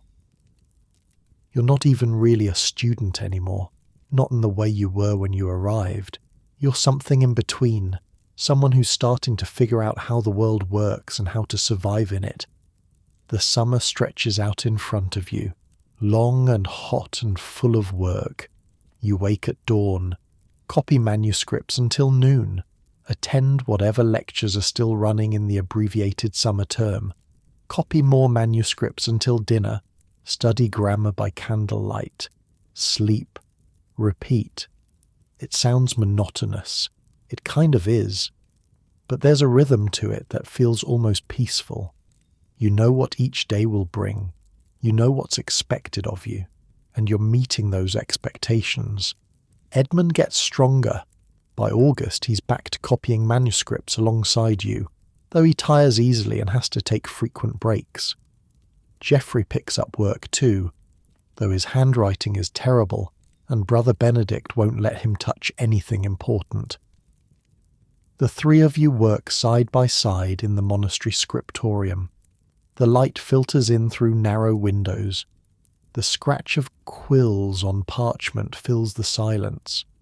Occasionally one of you makes a quiet joke or complaint just to break up the tedium. It's not exciting, it's not glamorous, but it's good. One evening, walking back to the hall through streets finally cooling in the dusk, Geoffrey asks a question that's probably been on all your minds. Think we'll make it? All 7 years, Edmund considers. Statistically, probably not. Half of students drop out before finishing. I didn't ask for statistics. Then yes, I think we'll make it. Geoffrey looks at you. William? You think about your father selling his cows, your mother crying, the 17 pennies sewn into your cloak that felt like all the money in the world, the straw bed and the cold and the hunger and the fear. You think about Edmund almost dying, about the market nearly turning into a bloodbath, about all the ways this could have gone wrong and somehow didn't. Yeah, you say finally, I think we will. And here's the thing, standing there in the fading summer light, with your friends beside you and another year of survival behind you, you actually believe it. Not because you're confident, not because you're special, but because you've made it this far, because you've proven to yourself and everyone else that you can endure. That's what Oxford teaches you, really. Not just Latin and logic and rhetoric. It teaches you how to endure. Your bed is still straw. Your food is still mostly tripe. Your future is still uncertain. But you're here. You're alive. You're learning. 1 year down. 6 to go. 2 years. It doesn't seem possible, but here you are, 2nd October in Oxford, 3rd year of studies about to begin, the same straw bed, the same cold halls, the same endless Latin. And yet, nothing is the same at all. Your hands don't shake anymore when you speak in class. Your Latin flows almost naturally now, the words coming without that painful translation delay that used to make every sentence feel like pulling teeth. You've moved on from basic grammar to logic, dialectic they call it, the art of argument, and honestly, you kind of love it. Grammar was about memorizing rules. Logic is about thinking, really thinking, taking an idea apart, examining each piece, finding the flaws and the strengths. It's like a puzzle, except the puzzle is made of words and the prize is understanding how the world actually works. The texts are harder though. Aristotle, Boethius, Porphyry, names that used to make you want to run back to Somerset and never look at a book again. Now you spend your evenings hunched over borrowed copies, squinting at arguments about categories and predicates and universals. If Socrates is a man, Edmund reads aloud, and all men are mortal, then Socrates is mortal. Okay, but why? Because that's how syllogisms work? No, I mean, why is that true? What makes the logic actually work? Edmund looks at you like you've grown a second head. It just does. That's the whole point. Maybe. Or maybe there's something deeper underneath. Something about how ideas connect to reality. Something about the nature of truth itself. God, you really have changed. The farm boy who walked into Oxford 2 years ago would have punched current you in the face for being so pretentious. The class sizes are smaller now. Not by accident. Not by choice. Simple mathematics. Half the students who started with you are gone.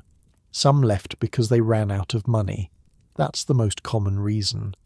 7 years is a long time to survive on pennies and prayers. Their families couldn't keep sending support. Their copying work dried up. They ate their last meal, packed their few belongings, and walked back to wherever they came from. Some left because they failed. The examinations at the end of each year are brutal. Stand in front of a panel of masters, answer their questions. Defend your understanding. Get it wrong and you're done. No second chances, no appeals. Some left because they died. That one's less common than it used to be, before the plague swept through. But illness still takes a few every year. Fevers, infections, the bloody flux that almost killed Edmund. You never know who's going to wake up fine and who's going to be carried out in a sheet. Martin was one of them. You didn't know him well. He sat 3 rows behind you in logic lectures, a quiet kid from somewhere in Norfolk. Red hair, big ears, nervous laugh that came out at inappropriate moments. He got sick in early September. Fever first, then sweating, then the shaking that wouldn't stop. The infirmary monks did what they could. Prayers, cold cloths, some herbal concoction that smelled like rotting vegetables. He died on the 3rd day. There was a funeral. You attended, standing in the back of the chapel with Edmund and Geoffrey, watching the monks carry out their rituals. The body was wrapped in cheap linen. No family present. They probably don't even know yet that their son is dead. Afterward, walking back to the hall, Geoffrey said something that stuck with you.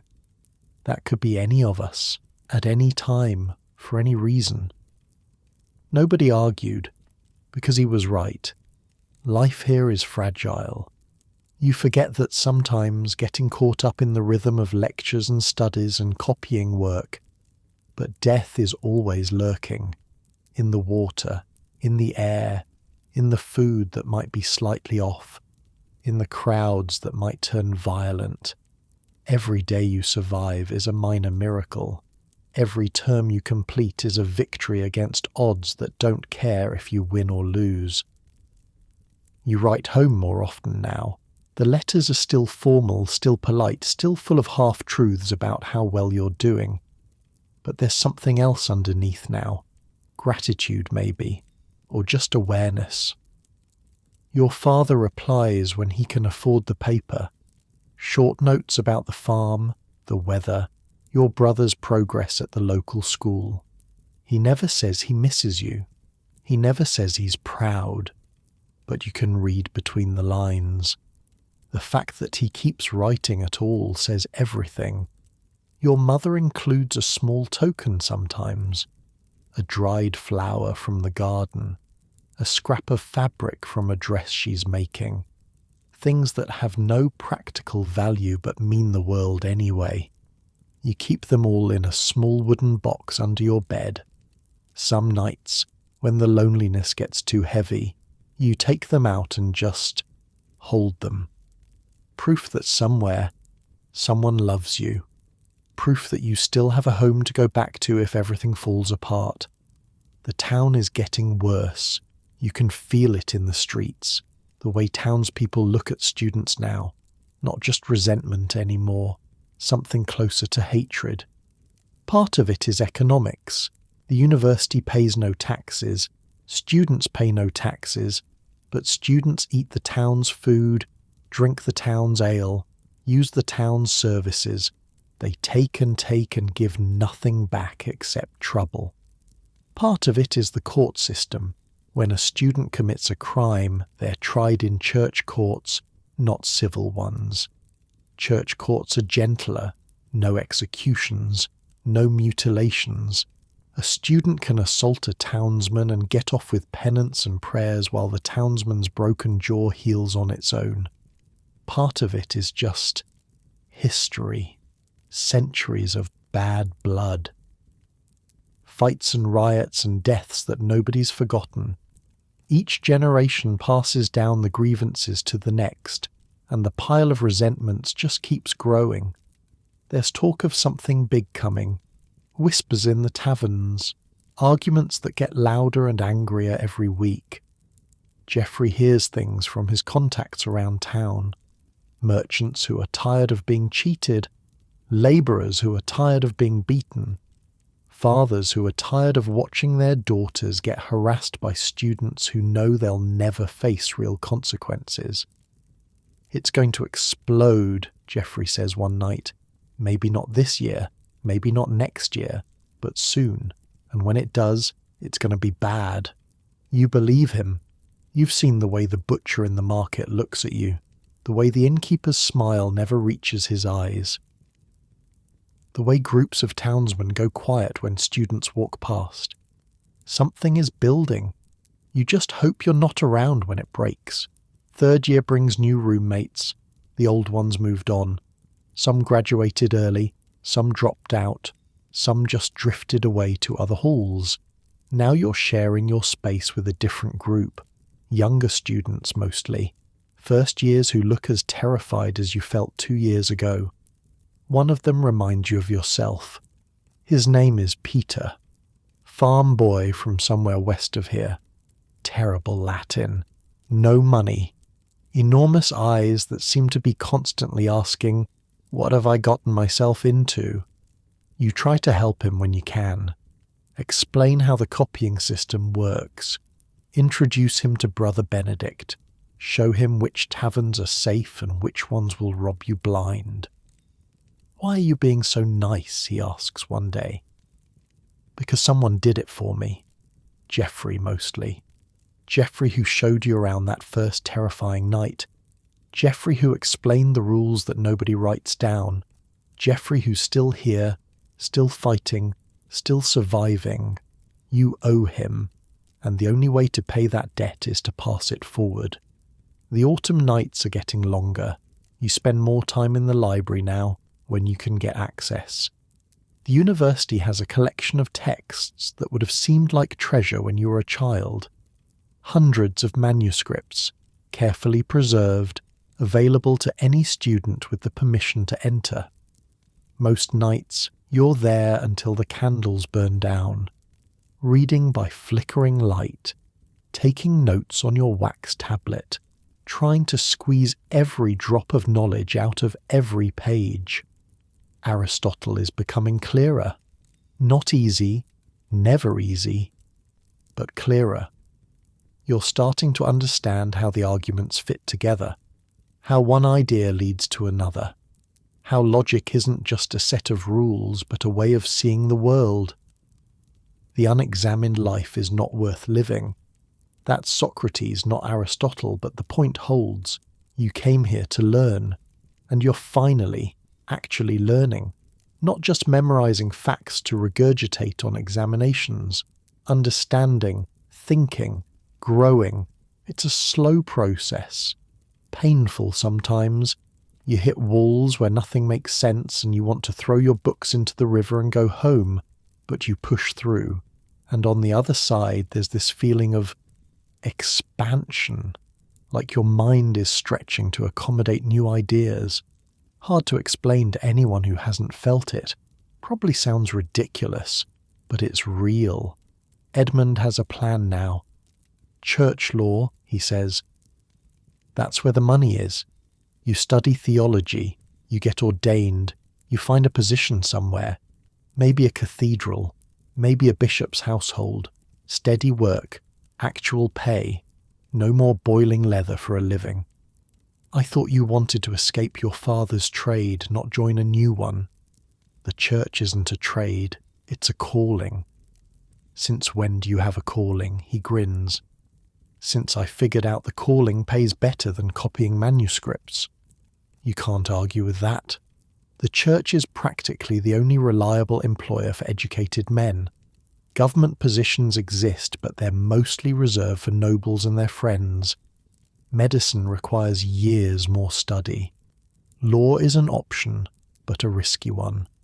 The church, though, the church always needs literate men who can read documents and write letters and keep records. It's not glamorous. But it's survival. Geoffrey's plan is different. I'm going to teach, he says. Get my master's degree, stay at the university, become one of them. That takes forever. I've got nothing but time and no money. I'll figure it out. He sounds more confident than he should. But that's Geoffrey, always believing things will work out even when all evidence suggests otherwise. And you? What's your plan? Honestly, you still don't know. 2 years in and the future is still this vague, terrifying fog. You're getting an education, sure, but for what? To do what? The farm is always there, waiting. If everything fails, you can go home and take over from your father. It's not what he wanted for you, but it's a life, a simple life, a known life, or you could stay. Push through all 7 years, become a master of arts. Join the educated class. Find some position somewhere that uses your skills. The choice feels impossible most days, so you don't make it. You just keep moving forward, one lecture at a time, one term at a time, trusting that eventually the path will become clear. Maybe that's enough. Maybe survival is its own kind of success. The fire in the common room crackles softly. Outside, the October wind howls. Edmund is already asleep, his breathing slow and even. Geoffrey is muttering something in his dreams, probably rehearsing arguments for tomorrow's disputation. You lie on your straw mat, staring at the ceiling, thinking about nothing and everything. 2 years down, 5 to go. The weight of that should be crushing. But somehow, tonight, it feels almost manageable. You've made it this far. You'll make it further. And somewhere in the darkness a church bell rings. Midnight. Another day beginning. Another chance to survive. You close your eyes. Tomorrow will bring whatever it brings. Tonight, you rest. 5 years. You've been here 5 years. The boy who walked through Oxford's gates with bleeding feet and 17 pennies feels like a stranger now. Someone you used to know. Someone who didn't understand anything about how the world actually worked. February brings cold rain and the promise of worse to come. The streets run with mud and worse things. Everyone huddles indoors when they can, venturing out only when necessary. It's the 10th of the month, St. Scholastica's day. A saint's feast. Nothing special. You're in your room when it starts, copying a manuscript actually. Your handwriting has gotten good enough that Brother Benedict trusts you with important work now. Careful lines of Latin, letter by letter, while the winter light fades outside. Edmund is there too, studying for his theology examination. Geoffrey is out somewhere, the tavern probably. He spends more time there than anywhere else these days. The first thing you notice is the bells. Not the normal bells, not the call to prayer or the marking of hours. Something different, something wrong. The deep, urgent tolling that means trouble. You look up. Edmund looks up. Your eyes meet. Town bell, he says quietly. Then, a moment later, another sound. Higher pitched. Closer. University bell. St. Martin's calling the townspeople. St. Mary's calling the scholars. Both at once. Both urgent. Both angry. You've heard stories about what this means. Every student has. When both bells ring together, it means war. Stay here, you say, though you're not sure why. Where else would you go? The noise builds outside. Shouting. Running feet. The clash of something against something else. Wood on wood. Metal on stone. Sounds that shouldn't exist on a quiet February evening. Edmund is at the window now, peering out into the gathering dark. There's a crowd, he says, a lot of people, coming this way. You join him. The street below is filling with bodies, men with clubs, with knives, with whatever they could grab, torches flickering, faces twisted with rage, townspeople, dozens of them, maybe hundreds, and they're heading toward the student halls. We need to move, you say. Where? Anywhere, not here. You grab what matters. Your box of letters from home, the small knife you use for cutting parchment. Edmund grabs his books, the ones he's borrowed and can't afford to lose. The main door of the hall is already barricaded when you get there. Other students have beaten you to it. Furniture piled against the entrance. Faces pale with fear. They started at the swindle stock, someone says. A first year whose name you can't remember. His voice is shaking. Some students complained about the wine, threw it at the landlord, and now he doesn't finish. He doesn't have to. The swindle stock. The tavern where you had your first drink in Oxford, where Geoffrey almost got into that fight over a chicken, where you've spent countless evenings talking and laughing and pretending everything was fine, the place where it all went wrong. The noise outside is getting louder. You can hear individual voices now, screaming for blood, screaming for revenge, years of resentment boiling over into something unstoppable. They've got people from the countryside, someone else says, farmers, labourers, armed. The barricade shudders. Something heavy slams against the door from outside. Upstairs, Edmund says, now. You run. Up the narrow staircase through the dormitory to the highest room you can find. A small chamber under the eaves, barely big enough for 3 people. No windows facing the street. Relatively safe. Relatively. You crouch there in the darkness, listening to Oxford tear itself apart below. The violence goes on for hours, for days. You don't see most of it. You hear it. The screams, the crashes. The awful silence between attacks that's somehow worse than the noise. Food runs out on the 2nd day, water on the 3rd. You drink what's left in the wash basin and try not to think about what's floating in it. Geoffrey finds you on the evening of the second day. He's bleeding from a cut on his forehead, his robe's torn, but he's alive.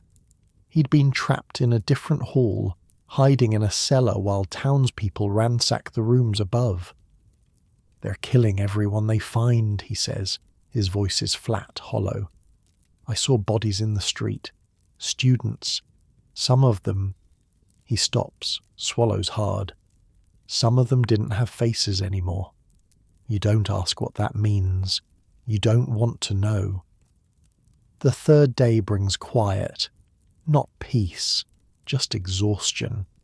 The rioters have spent their fury. They drift back to their homes, their farms, their lives, leaving behind a city in ruins. You emerge slowly, carefully, half expecting an attack that doesn't come. The streets look like a battlefield. Broken furniture, shattered glass, dark stains on the cobblestones that you refuse to examine closely. Bodies, too, covered with cloths now, waiting for burial. 63 scholars dead, someone says. Maybe more. The count keeps changing. You recognize some of the covered shapes, by their shoes, by the scraps of robe visible at the edges. Students you knew, students you'd studied with, eaten with, complained with, gone. Peter is among them, the first year you'd been helping, the farm boy who reminded you of yourself. He'd tried to run, apparently, made it almost to the city gates before they caught him. You stand over his body for a long time, not crying. Not really feeling anything, just standing. Edmund finds you there. "We should go," he says gently. "There's nothing we can do for him now. He's right. You know he's right. But your feet won't move. He wrote to his mother last week, you say. Told her he was doing well, learning so much, making friends. William. She doesn't know yet. Nobody's told her. She probably thinks he's fine, thinks he's sitting in a lecture right now, taking notes, dreaming about the future." Edmund puts a hand on your shoulder, doesn't say anything. There's nothing to say. Eventually you let him lead you away. The king's men arrive within the week. They find in favour of the university. Of course they do. The town is punished, the mayor imprisoned, fines imposed, an annual penance demanded that will last for centuries. Every saint.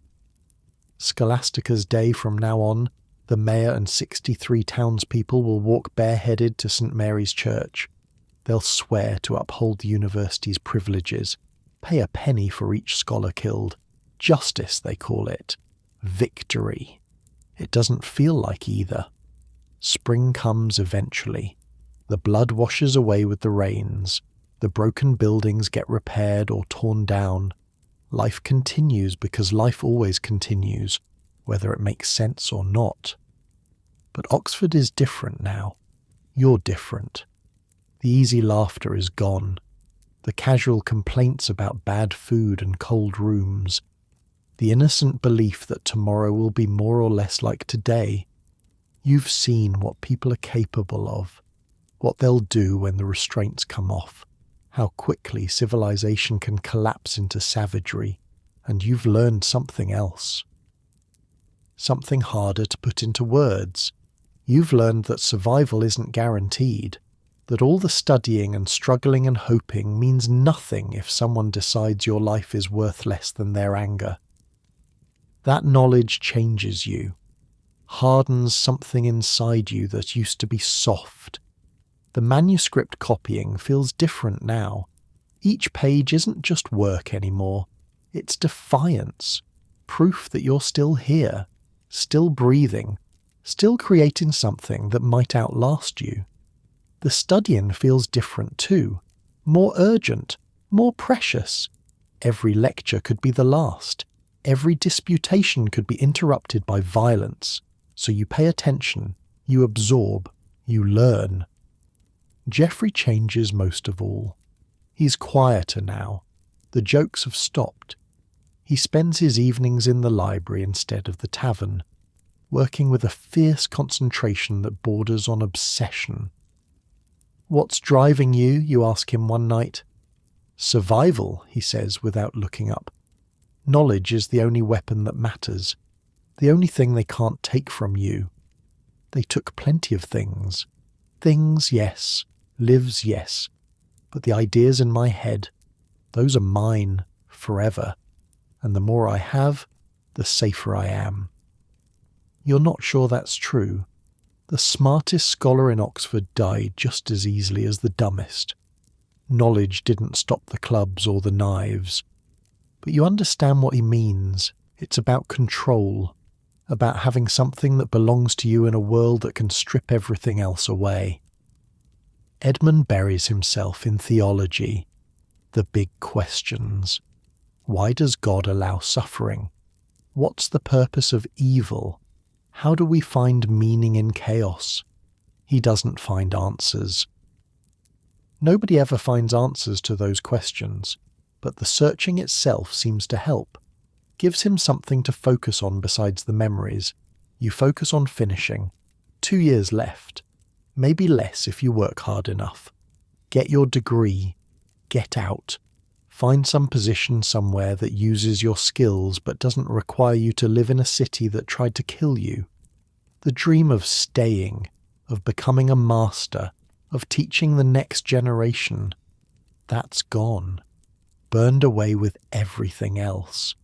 You'll take what Oxford has to offer and leave. Simple as that. Your father's letters arrive more frequently now. He's heard about the riot, of course. News travels, even to small farms in Somerset. He wants you to come home, begs you, in his careful way, to abandon this dangerous place and return to safety. You write back.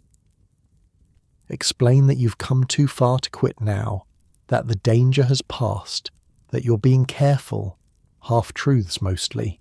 The danger hasn't passed, it's just sleeping. And careful only gets you so far when the world decides to burn. But you can't leave. Not yet. Not after everything you've sacrificed to get here. Not after Peter and all the others died for the same dream you're chasing. Quitting now would mean their deaths were meaningless, and you can't accept that. You won't. Summer returns. Another hot, stinking season in a city still healing from its wounds. You copy manuscripts, you attend lectures, you practice for your examinations, you eat your tripe and drink your weak ale and sleep on your straw mat and try not to think about the past. The nightmares come sometimes, dark figures with torches. Running through endless corridors, Peter's face frozen in that final moment of fear. You wake up sweating, heart pounding, hands reaching for a knife that isn't there. Then you lie in the darkness, breathing slowly, reminding yourself where you are, who you are, that you survived, that you're still here. The ceiling above your bed has become familiar over the years, the pattern of cracks in the plaster, the stain in the corner that looks a bit like a dog if you squint. Small, stupid details that mean nothing and everything. Home.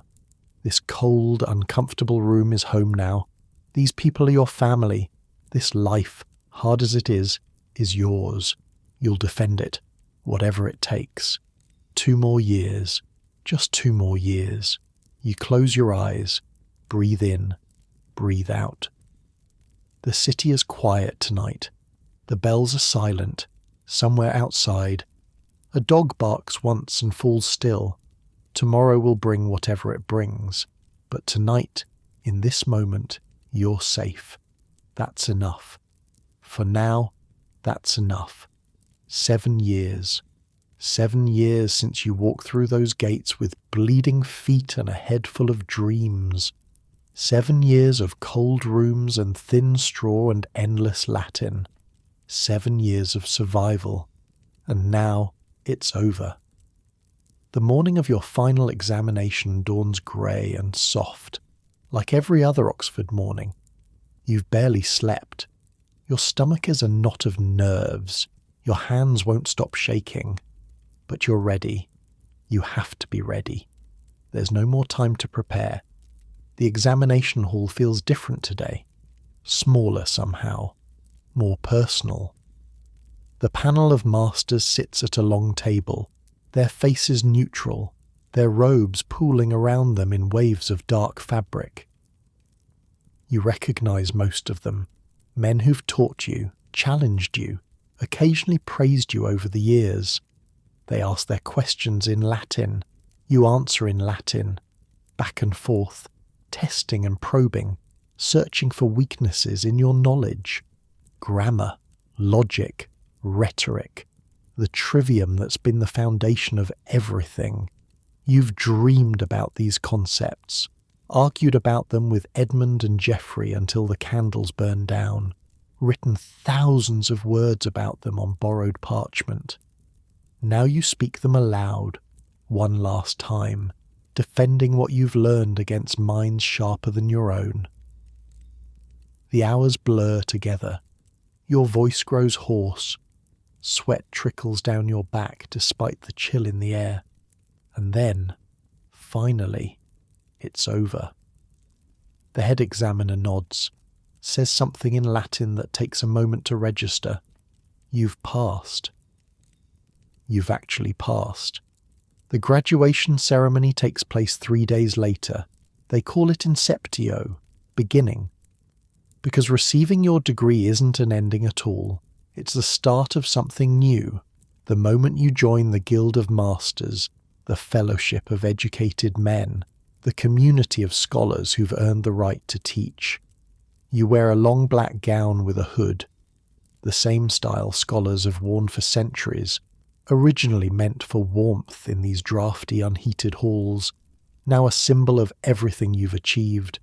The Latin washes over you, ancient words, spoken countless times before, binding you to a tradition older than anyone alive, licentia legendi, regendi, disputandi, license to lecture, to rule, to dispute, the formal permission to do what you've spent 7 years learning to do, teach, think, argue, pass on knowledge to the next generation of trembling first years who'll walk through these gates with bleeding feet and impossible dreams. Edmund stands beside you. He made it too. Theology, just like he planned. He'll take a position with a bishop somewhere, writing letters and managing accounts and slowly climbing the church hierarchy.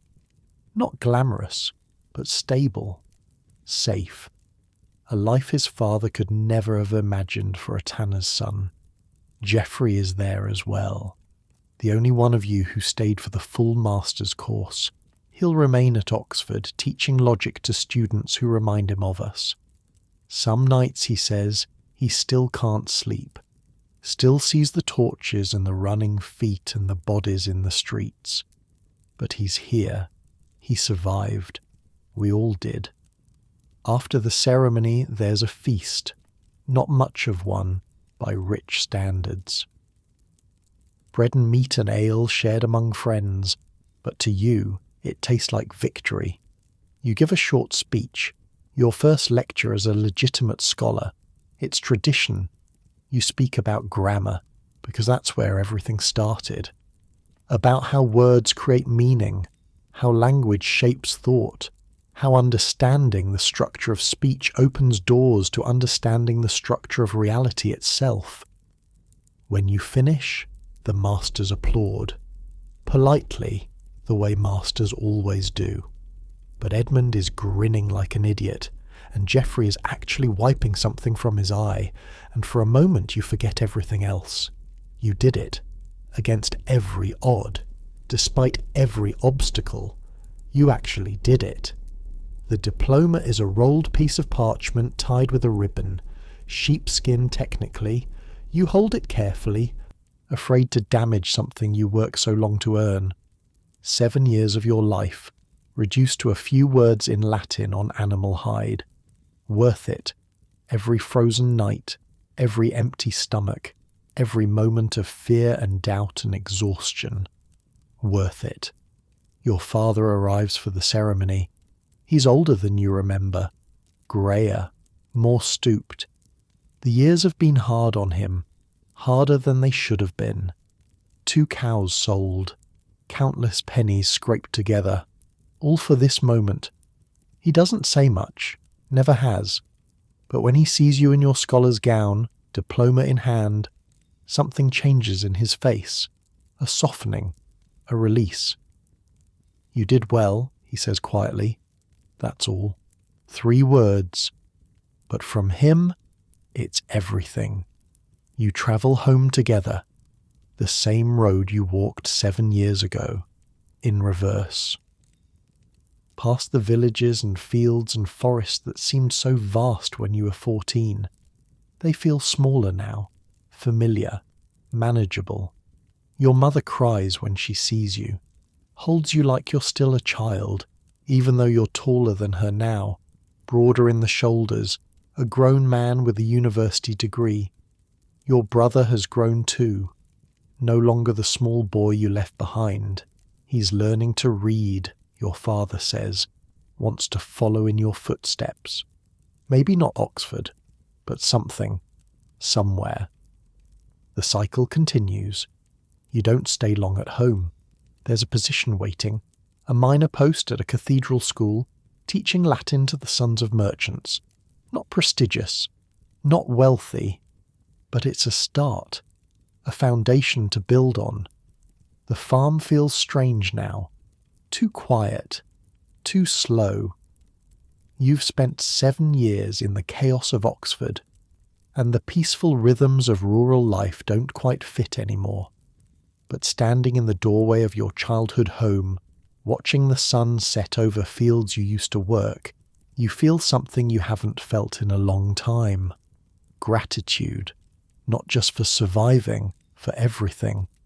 The struggle and the suffering and the small moments of joy that made it bearable. The friends who became brothers, the masters who pushed you to be better, the family who sacrificed everything so you could have this chance.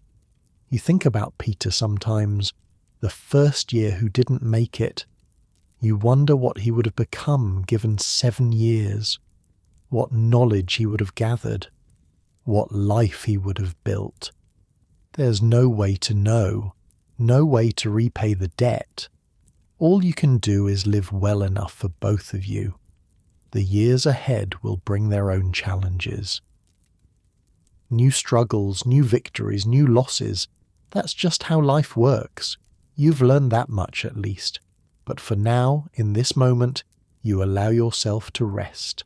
And here you are, lying in your bed, safe, warm, full. Think about that for a second. Your bed is soft, not straw on bare wood, not a thin mat shared with strangers in a freezing dormitory. An actual bed with actual blankets in a room that belongs to you. Your stomach is full, not from tripe or weak ale or bread so stale it could break teeth. Real food, good food, as much as you wanted. The air around you is clean. No smell of waste in the streets. No rotting garbage. No sweet, sickly scent of plague lurking in every shadow. You're safe. No riots outside your window. No mobs with torches. No bells calling you to hide or fight or flee. Just quiet. Just peace. These are things William would have given anything for. Things he dreamed about on cold nights when sleep wouldn't come.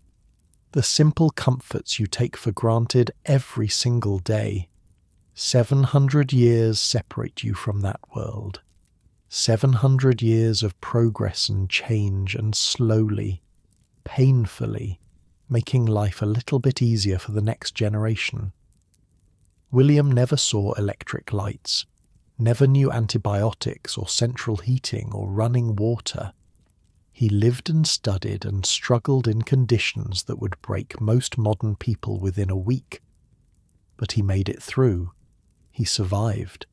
And in surviving, he became part of something larger than himself.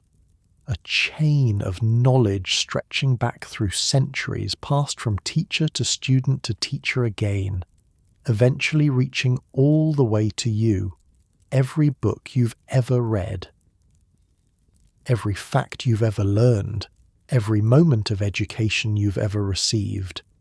It all started somewhere, with someone like William, copying manuscripts by candlelight, fighting to understand ideas that had survived 1,000 years before him.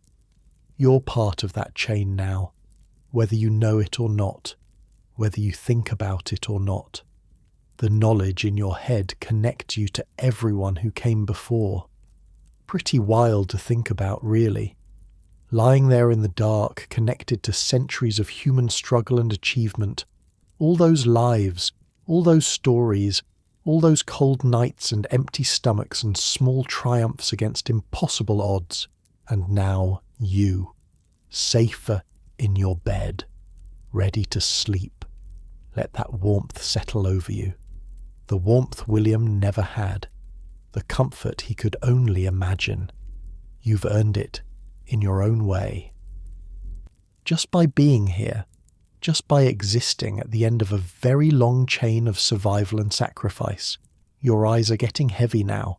That's good. That's how it should be. The world outside is quiet. The day's worries are fading. Tomorrow will bring whatever it brings, but tonight is for rest. Think of William if you want. Picture him on that final night in Oxford, lying on his straw mat for the last time, knowing that tomorrow he'd walk out those gates as a changed man. The fear and the pride and the exhaustion all mixed together. The knowledge that he'd done something meaningful with his brief time on earth. He slept well that night, better than he had in years. And now it's your turn. Let your breath slow down. Let your muscles relax. Let the weight of the day lift away, leaving nothing but peace. You're safe here. You're comfortable. You're exactly where you're supposed to be. The darkness is soft around you, welcoming, like a blanket made of silence. Close your eyes. Let go. Sleep now. You've earned it.